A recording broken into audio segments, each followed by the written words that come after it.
Bonjour, mon nom est Dani Michaud et je veux vous parler un petit peu des rencontres parents-enseignants.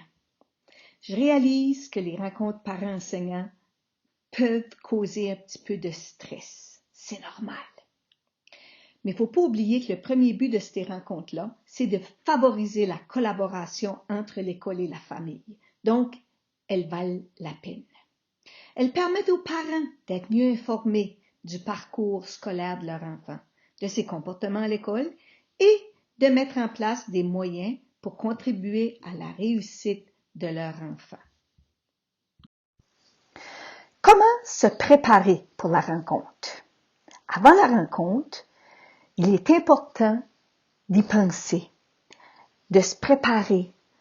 Ça va instaurer un climat professionnel, ça va vous donner de la confiance et favoriser l'atteinte rapide du but de la rencontre. Premièrement, vous devez vous poser la question, c'est quoi votre but? Quelles sont vos attentes?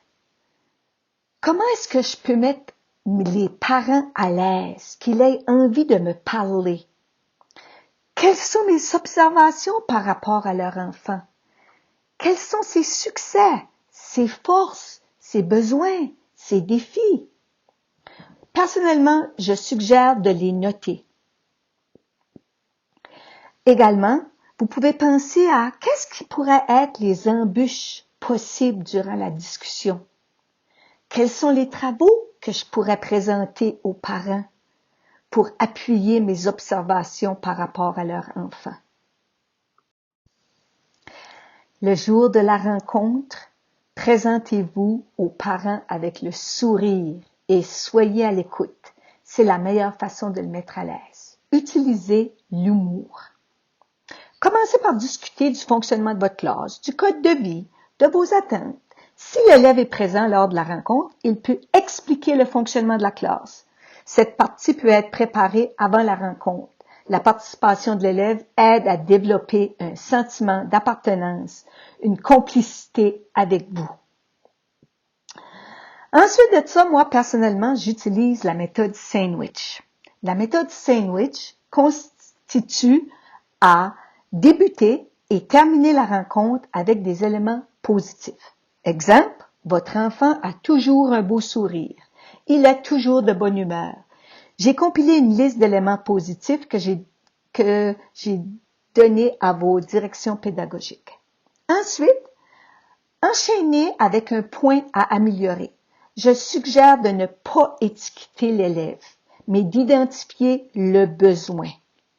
Exemple, votre enfant a besoin de comprendre l'importance des règlements pour le bon fonctionnement de la classe. Soyez en mode solution et collaboration.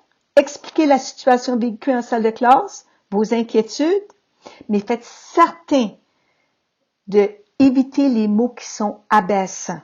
Soyez professionnels. Vos commentaires au sujet de leur enfant ne doivent pas conduire à un sentiment d'embarras pour le parent.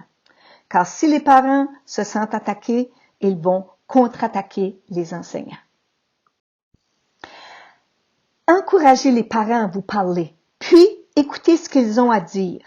Expliquez que vous avez besoin de leur aide, de leur collaboration, que vous êtes leur allié, une équipe et que vous ne cherchez que le bien pour leur enfant. Fixez ensemble les objectifs à atteindre. Si l'élève est présent, il est invité à participer à ce processus. Convenez ensemble d'un plan d'action. Organisez, si nécessaire, un autre rendez-vous pour poursuivre la discussion. L'important ici n'est pas d'avoir raison, mais de trouver des solutions. À la fin de la rencontre, le parent devrait avoir le sentiment que son enfant est bien avec vous et que vous l'appréciez. À la suite de la rencontre, lorsqu'il y a amélioration, le souligner par un petit mot d'encouragement. Remerciez les parents de leur présence et soulignez combien elle est précieuse. Bonne rencontre!